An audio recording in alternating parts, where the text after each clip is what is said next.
Good morning, or good afternoon, or good evening, and welcome to Two Rivers Church, our online service for this week, August 30th. We're so glad that you're here joining us once again. I hope and pray that the worship of God, the teaching of God's Word, would be a fresh place for you to enter into the very presence of God this morning, wherever you may be. We're so glad that you're joining us.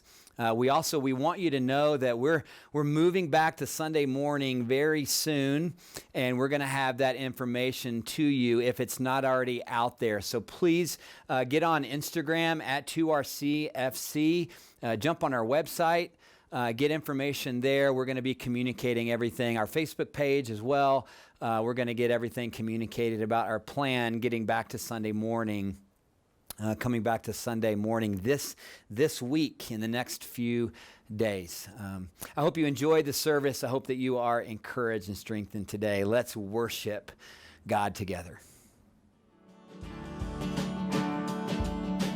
God, I'm on my knees again. God, I'm begging, please again. I need you. Oh, I need you. Walking down these desert roads, water for my thirsty soul. I need you. Oh, I need you. Sing out. Your forgiveness is like sweet, sweet honey on my lips. It's like the sound of a symphony to my ears. It's like holy water on my skin. Yeah, on my skin. Dead man walking, slave to sin. I wanna know about being born again. I need you. Oh God, I need you. So take me to the riverside. Take me under baptized. I need you. Oh God, I need you. Oh, your forgiveness is like sweet, sweet honey on my lips. It's like the sound of a symphony to my ears. It's like holy water on my skin.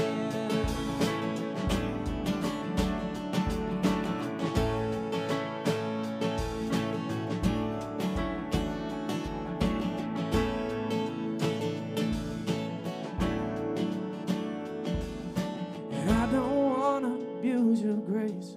God, I need it every day.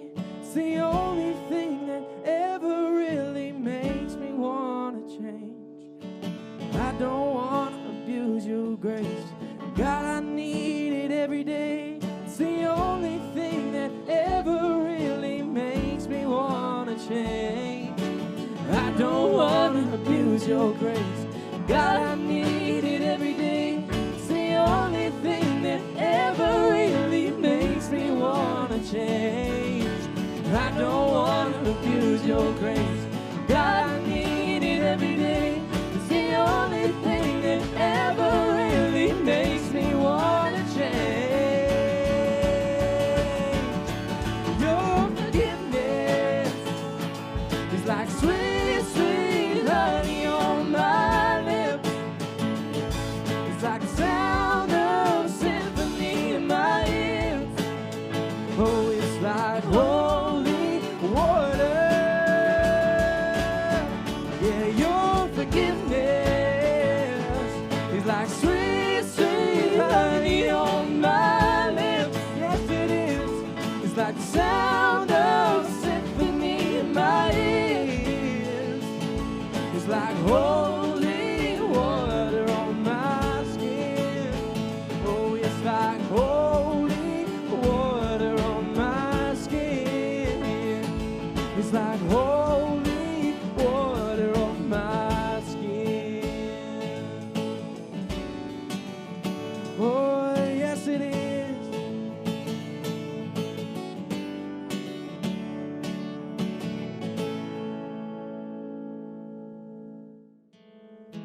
you.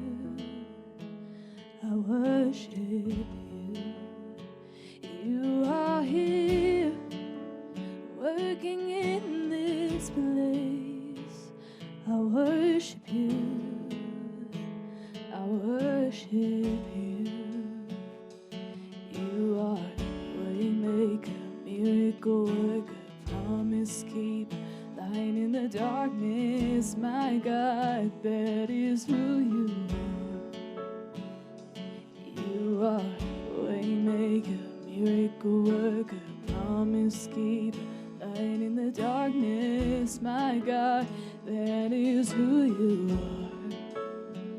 You are here, touching every heart. I worship you, oh, I worship you. You are here, healing every heart. I worship you, oh, I worship you. You are waymaker, miracle worker, promise keeper, light in the darkness. My God, that is who you are. You are waymaker, miracle worker, promise keeper, light in the darkness. My God, that is who you are. That is who you are. That is who you are. That is who you are. That is who you are. That is who you are. That is who you are. That is who you are. That is who you are. Even when I don't see it, you're working. Even when I don't feel it, you're working. You never stop. You never stop working. You never stop. You never stop working. Even when I don't see it, you're working. Even when I don't feel it, you're working. You never stop. You never stop working. You never stop. You never stop working. Even when I don't see it, you're working. Even when I don't feel it, you're working. You never stop. You never stop working. You never stop. You never stop working. Even when I don't see it, you're working. Even when I don't feel it, you're working. You never stop. You never stop working. You never stop. You never stop. You are waymaker, miracle worker, promise keeper, light in the darkness. My God, that is who you are. You are waymaker, miracle worker, promise keeper, light in the darkness. My God, that is who you are. You are. You are waymaker, miracle worker, promise keeper, light in the darkness. My God, that is who you are. You are waymaker, miracle worker, promise keeper, light in the darkness. My God, that is who you are. That is who you are. That is who you are. That is who you are. That is who you are. That is who you are. That is who you are. That is who you are.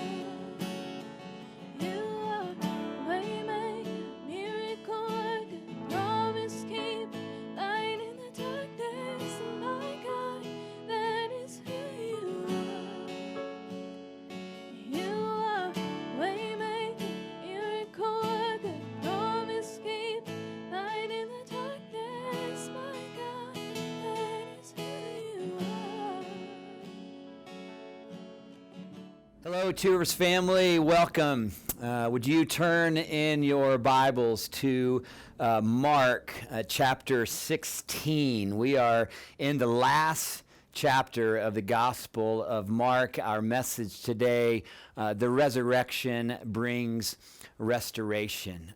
After a year of really taking our time through the Gospel of Mark, we bring this series to an end today, literally a year after we started this last September of 2019. And I'm so thankful that we've taken time to slowly work through the greatest story, the most hope-filled story that's ever been told. And I hope that as we have journeyed through this gospel, that you have been encouraged, that you have been equipped, that you have been transformed in your mind and in your heart and in your life. I'm going to get right into it here. Mark 16. Let's start by reading the first 8 verses of Mark 16. We will pick up right where we left off last Sunday. When the Sabbath was over, Mary Magdalene and Mary, the mother of James, and Salome brought spices so they might go anoint Jesus' body. Very early on the first day of the week, just after sunrise, they were on their way to the tomb, and they asked each other, "Who will roll the stone away from the entrance of the tomb?" But when they looked up, they saw that the stone, which was very large, had already been rolled away. And they entered into the tomb, and they saw a young man. We talked about this young man a couple of weeks ago in our message. And a young man, it doesn't say an angel, it says, Mark says, a young man dressed in a white robe sitting on the right side, and they were alarmed. Verse 6, "Don't be alarmed," he said. "You are looking for Jesus the Nazarene who was crucified. He has risen. He is not here. See the place where they laid him. But go and tell his disciples and Peter," make sure you tell Peter he is going ahead of you into Galilee, which is what Jesus told them already, that I will, after I rise from the grave, I will go ahead of you and meet you in Galilee. There you will see Jesus just as he told you. And trembling and bewildered, the women went out and they fled from the tomb, and they said nothing to anyone because they were afraid. Mark 16, verses 1 to 8. The resurrection of Jesus Christ guarantees the restoration of all things. Certainly in God's timing and in God's ways, but the truth that I proclaim to you today is that the resurrection brings restoration. We are all living in troubling times, and it seems that maybe we have more questions than we have answers for. And it feels sometimes, maybe most of the time, it has been feeling like more is going wrong than is going right. We have real issues as a people, as a church, as a society. We have real issues that we have to face, and we have to engage with one another about racial injustice issues, systematic racism issues, relational brokenness in our lives, in our families, health fears, community isolation, safety issues, human trafficking issues, poverty issues, theological issues, repentance issues, and the list could go on and on. How does Jesus's resurrection bring hope and restoration to all of these issues that we face as human beings? How does Jesus' resurrection empower you and I and us, the church, to be the salt and the light of God in this broken world? Yes, we are living in troubled times. I am thinking right now of what Jesus told the disciples in John 16, right before he would go to the cross. In this world, you will have trouble, but take heart, I have overcome the world. We are living in troubling times, and what Jesus has done for us and what Jesus offers to us is what is needed the most, and that is this: He is not here he is risen just as he said. A new commandment, Jesus said to the disciples in John 13, a new commandment I give you, love. Love one another. Just as I have loved you, so you must also love one another. I want to talk with you today about the resurrection of Jesus. I want to talk with you today about the love of Jesus. I want to talk with you today about the call of Jesus to believe in his resurrection and to believe in his love for you and to embrace the call of Jesus in our lives, to love our neighbor. 1 Corinthians 13, the great love chapter in the New Testament that so many of us are familiar with, Paul begins the chapter, if I speak in the tongues of men and of angels, but I have not love, I am a noisy gong and a clanging cymbal. If I understand all mysteries and I have all faith, so even as to move mountains, but I have not love, I am nothing. Three things, 1 Corinthians 13:13, three things will last forever: faith and hope and love, and the greatest of these is love. I think that we as people, as Christians, as Jesus followers, we do a pretty good job sometimes of overcomplicating the simple gospel.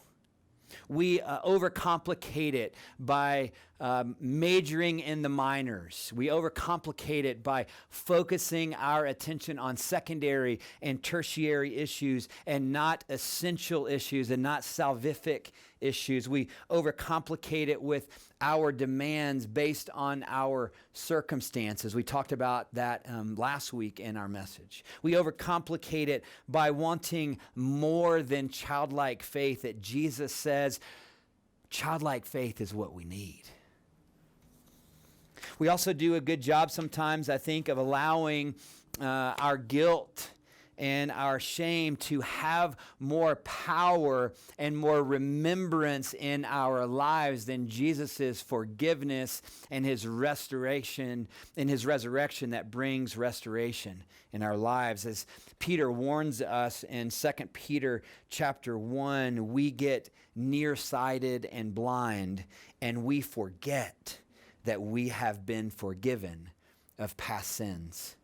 My paraphrase of what Peter's saying here in 2 Peter 1 is we tend sometimes, maybe oftentimes, we tend to get navel-gazy. And we stop looking at Jesus, who is the author and the perfecter of our faith. We get navel-gazy and we forget that we have been totally and radically forgiven and set free. We get more sin conscious sometimes, maybe oftentimes, than righteousness conscious. Thinking that if we stare at the sin, if we focus on the sin, we'll be transformed, but looking and staring at our sin doesn't transform anything or anyone. Looking to Jesus is how our lives get transformed. And we see this over and over and over again in the gospel. We see it in the life of Zacchaeus in Luke 19. We see it at the woman at the well in John 4. We see it in the demoniac that they called Legion in Mark chapter 5. We see it in the woman caught in adultery in John chapter 8. We see it in the life of Paul. We see it in the life of Peter. We see it in the life of the disciples. It happens over and over and over again. We must look to Jesus for our transformation. Did you know that it is God's kindness? It is not God's condemnation. It is not God's judgment. It is not God rubbing our noses in our mess that leads us to repentance, that leads us to actual change. Romans 2 says it's God's kindness. It's his goodness. It's his compassion. It's his mercy. It's his grace. It's his love that leads us to transformation. Did you know that the Holy Spirit that indwells believers convicts believers of their righteousness?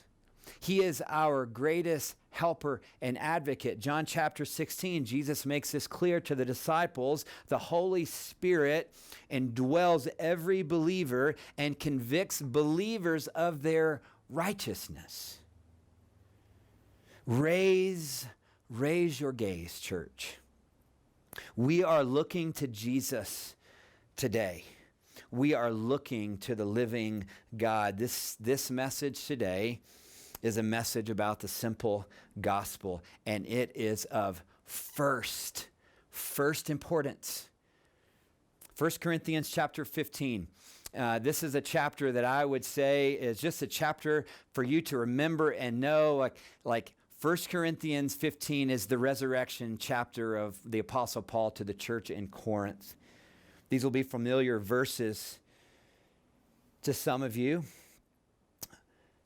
1 Corinthians 15, Paul says, "For I delivered to you as of first importance what I also received." This is matters of first, not secondary, not tertiary. This is a matter of very primary first importance. And it is this, that Christ died for our sins in accordance with the Scriptures, that he was buried, and that he was raised on the third day in accordance with the Scriptures. And then Paul says, and then that he appeared to Peter, and then to the 12, and then he appeared to more than 500 people at one time. This is the matter of first importance.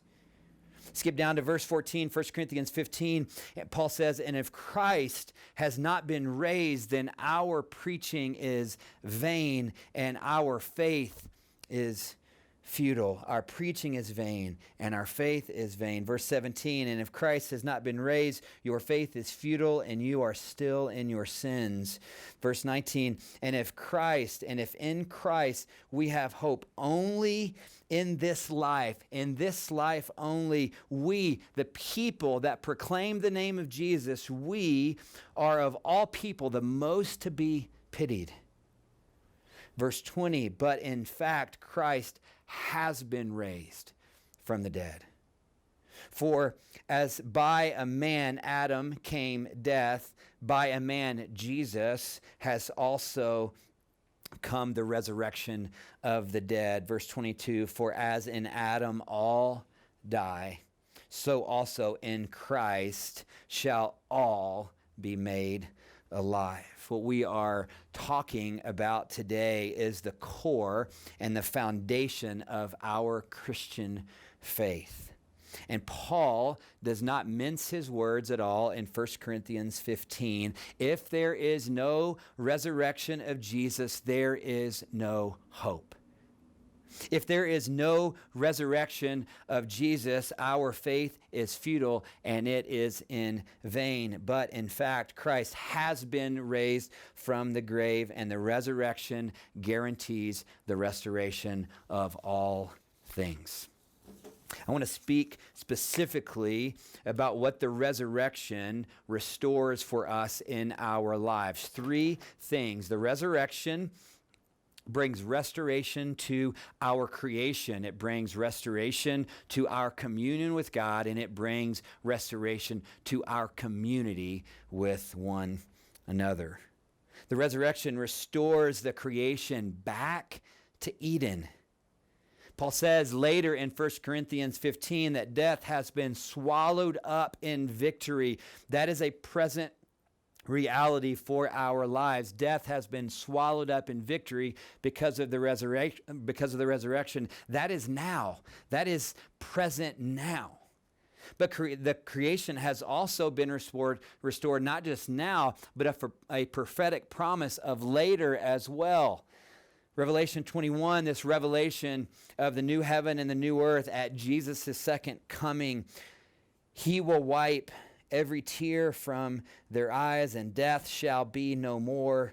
Neither shall there be mourning or crying or pain anymore, for the former things have passed away. The resurrection restores creation now and later.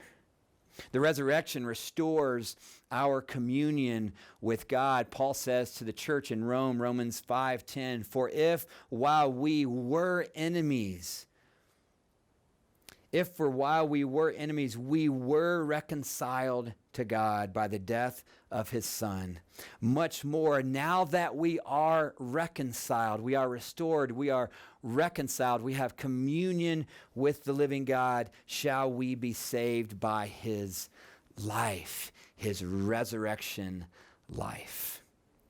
Our communion, the restoration of our communion with God is solely an act of divine grace. Grace, the grace of God in Jesus, grace covenantally binds and applies all of Christ's redemptive work to us. This is called imputed righteousness. And through our communion, through our being in union with Jesus Christ, we have regeneration, we have justification, we have sanctification, and we will have glorification. And our identity, because a communion with God has been restored, our identity changes from sinner to saint, from enemy to adopted son and daughter. And for the saints of God, this binding union, this binding communion relationship cannot and will not be changed. Jesus said this in John chapter 6, nothing can snatch them out of my hand. Our communion is sealed by the Holy Spirit, Ephesians chapter 1. And at the moment of faith and belief in Jesus, we, those who proclaim the name of Jesus, those who in faith believe and receive, we are forever the adopted sons and daughters of God through Christ. Communion with God has been restored. And the resurrection, thirdly, restores our community with one another. Let's look at all the people in the scripture, Mark 15 and 16, that we have seen over the last couple of weeks who were around the death and the resurrection of Jesus, who were operating in faith in Jesus.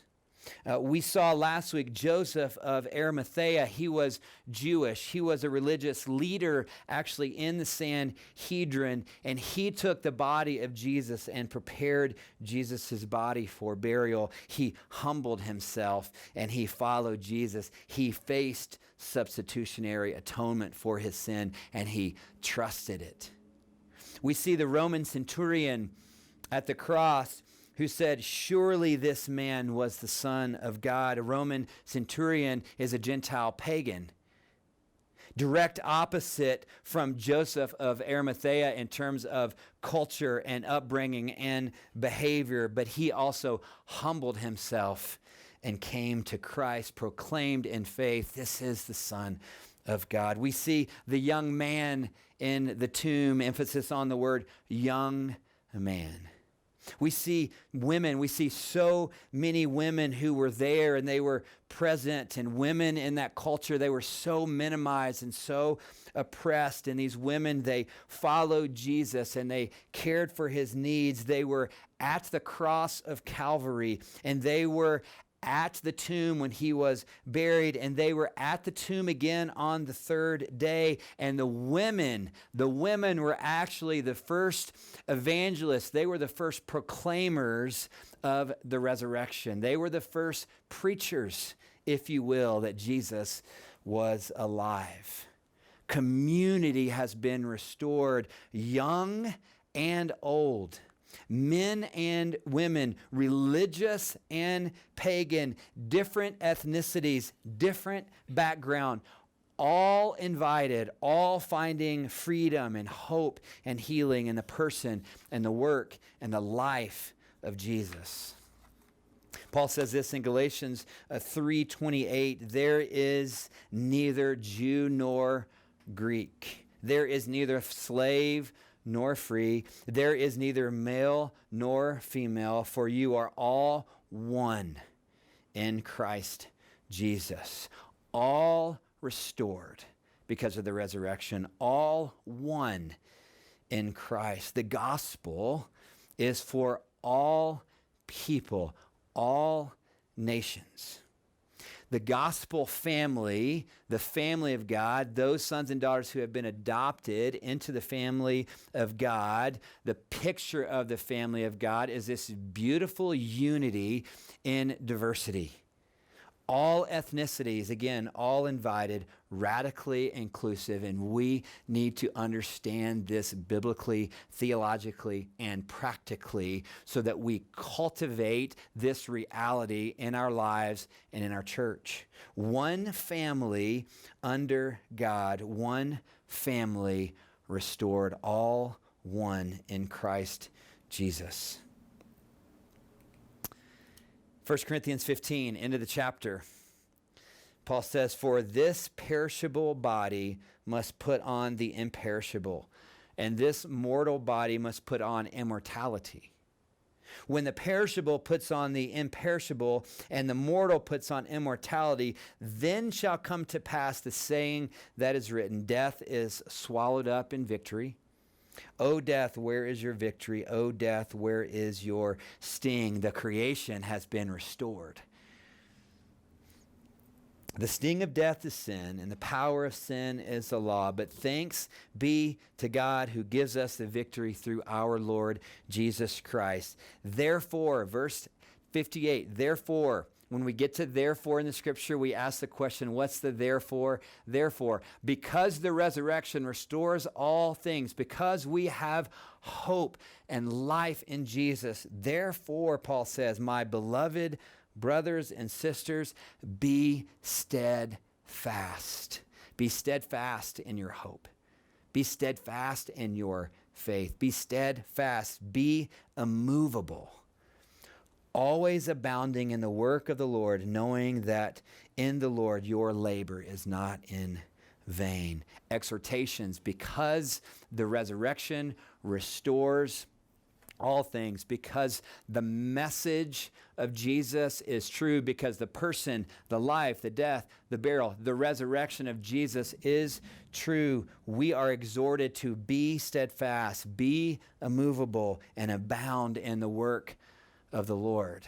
Abound in the mission of the gospel. Abound in proclaiming the good news to people. Mark 16:15. Go into all of the world and preach the good news to all creation, every single person that has been created in the very image of God, proclaiming the message of Jesus to anyone and everyone.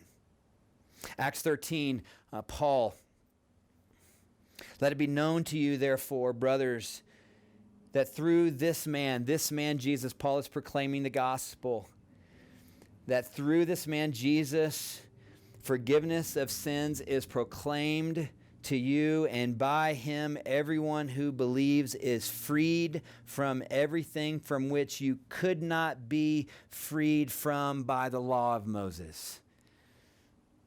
Forgiveness is proclaimed, and it is proclaimed to you today.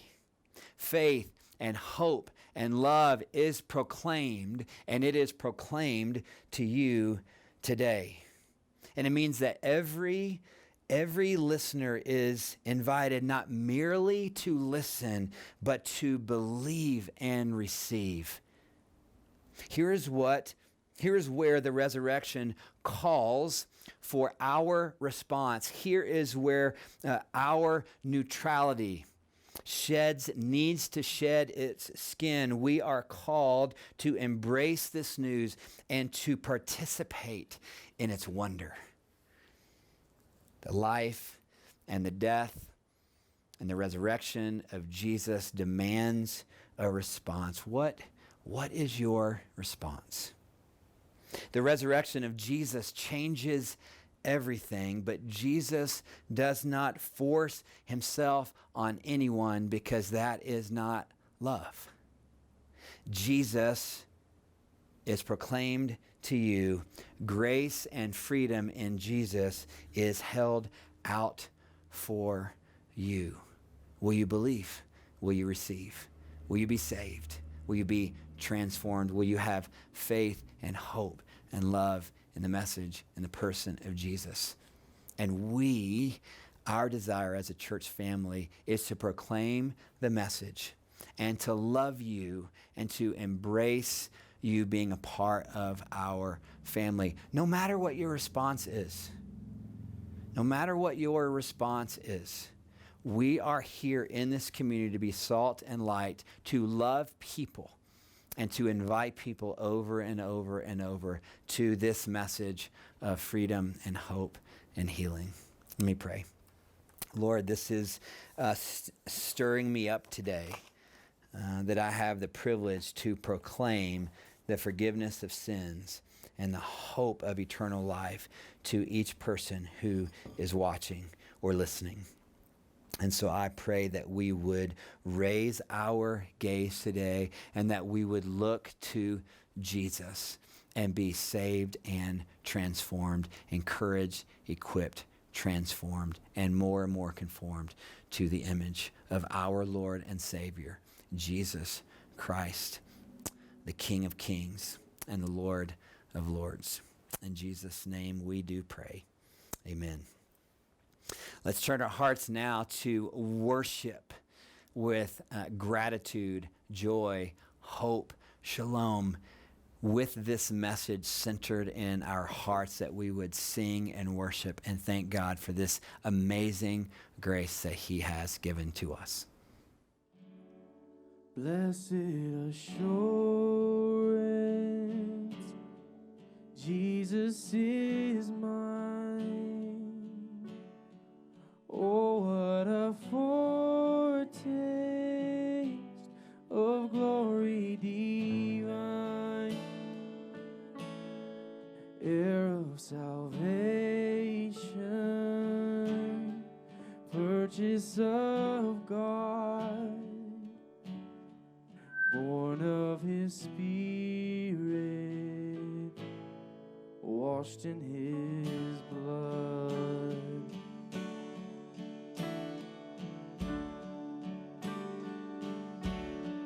Perfect submission,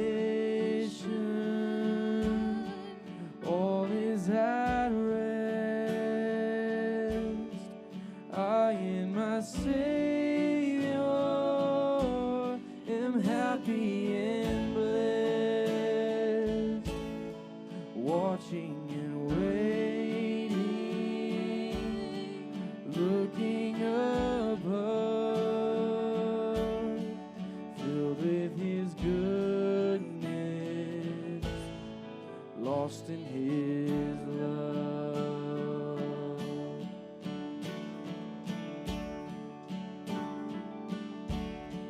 This is my story,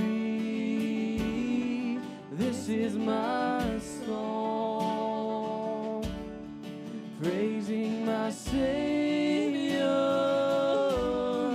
all the day long. This is my story, this is my song, praising my Savior all the day long, all the day long,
the day long.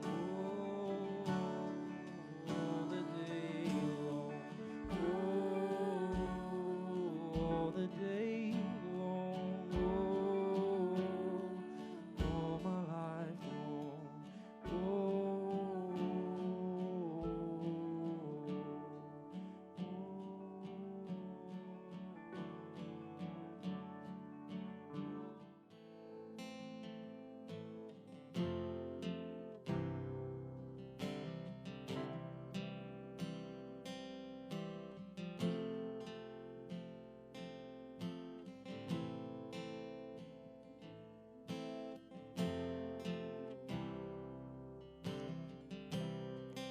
In the crushing, in the pressing, you are making new wine.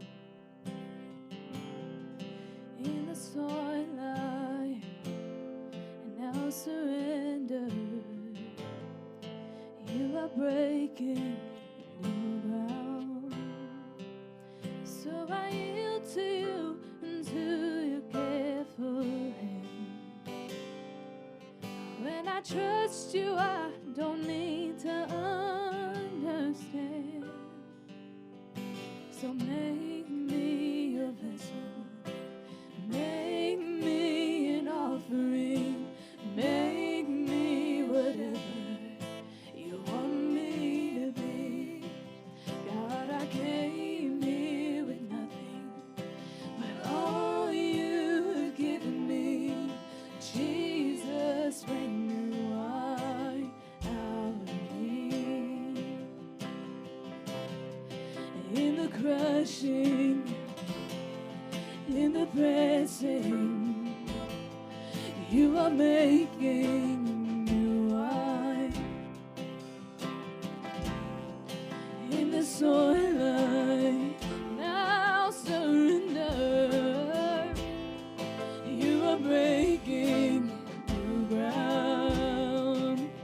Yeah, you are breaking new ground. So make me a vessel, make me an offering, make me whatever you want me to be. God, I came here with nothing, but all you have given me. Jesus, bring new wine out of me. Jesus, bring new wine out of me. Oh, Jesus, bring new wine out of me. 'Cause when there is new wine, there is new power, there is new freedom, and the kingdom is here. I lay down my old flames to carry your new fire today. Cause where there is new wine, there is new power, there is new freedom, the kingdom is here. I lay down my own flames to carry your new fire today. So we sing, make me a vessel, make me an offering, make me whatever you want me to be. God, I came here with nothing, but all you have given me. Jesus, bring